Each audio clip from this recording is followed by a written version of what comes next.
Mahal ka ba talaga? O teka, ibahin ko yung tanong. Minahal ka ba talaga? Kasi one thing I've learned in a relationship, yung mga bagay na dapat binibigay niya sa'yo, dapat hindi mo yun hinihingi sa kanya. Hindi mo dapat hinihingi yung respeto. Hindi mo kailangang ipakilala sa kanya na, mag-care ka naman. Paramdam mo naman sa akin na mahal mo ko.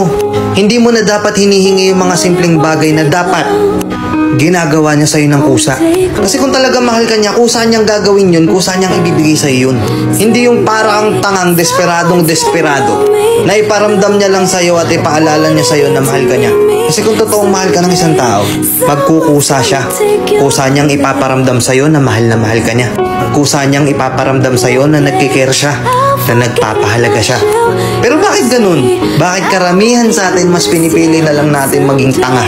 Siguro nga dahil sa pag-ibig, handa tayong magpakatanga. Pero tama pa ba? Inuulit ko, yung pagmamahal mo sa kanya, wag mong lilimusin. Kasi kung mahal ka niya talaga, kusa niya yung ibibigay. Kuha.